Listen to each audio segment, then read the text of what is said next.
Og namoy mangga kapayas og bayabas dinha diri mga bayot napugoy santol. Dini first time na akong gipakita ninyo mga bayot no, pero karong mga panahon na mga bayot, karong sisuna mga bayot, tagpakita na pukon nyo dinhi mga bayot. Pinalitin sa ako ang ugangan dito sa city mga bayot, ang tawan ninyo mga bayot. Kana puti-puti na mga bayot, muna mo cover niya mga bayot, aron dili ma lata-lata ni siya mga bayot. Pero para na ako mga bayot, mura siya og dapaw bitaw mga bayot, dapaw pa ni mga bayot sa agingay sa kamaisan mga bayot. Pero in fairness mga bayot, ugas-ugasan ninyo sa insilingan mga bayot, kay mukhaon ta ani mga bayot. Actually mga bayot, ang akong ugangan mga bayot, di siya muhugas ani mga bayot, gumigit kay na siya allergy mga bayot, allergy man na diri sila mga bayot, og naikatul-katon mga bayot, sa muha kani adto mga bayot kurikong. Ang texture niya sa lalo mga bayot, imong ihiwa-hiwaon mga bayot, mura ra po ni siya mangga nga kalabangan mga bayot, murag kapayas nga kalabangan mga bayot. Butangan nato nag-asindra mga bayot dayon atong pugaon.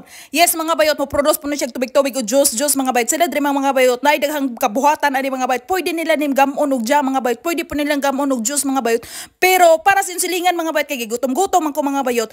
Aw ako ni kilawon mga bayot. Actually mga bayot, usar ka buk liso ani mga bayot, sa gumo nang utana dira usar ka buk ni liso mga bayot. Dayon ang iyaang liso ani dili makaon mga bayot, kay wawa po ko kasulay og buk ani mga bayot og kanon ug unsa kay porma ni sa lalo mga bayot, kay gahi pa ni sa ko ang bubunlan mga bayot og ako ning pikas-pikason mga bayot, hunit magadi kayo mga bayot. Pero nayuban ani mga bayot nga katong dagko pud nga dates mga bayot sa ilang lingwahe mga bayot, pitch ni sa maningles mga bayot, pero sa muha ani mga bayot og dinhi santol mga bayot mo ginigi kaingon mga bayot og marang. Daghang kabuhatan ani mga bayot nga ilipnon mga bayot na akong ugangan mga bayot, hilig jud na siya magama-gama og natural juice ba mga bayot. Dayon mo ni siya porma sa liso mga bayot, gipanitan sa insilingan mga bayot, pero di na nako ni bukbukon mga bayot, kay di man pud siguro makaon mga bayot, kay wa pod kasulay inyong silingan mga bayot. Pero gahi kaayo mga bayot unya ang iya ang lasa bitawan ni mga bayot, aslom pa di sa ako ang kanawungan mga bayot. So dire ra tama na kung wara-wara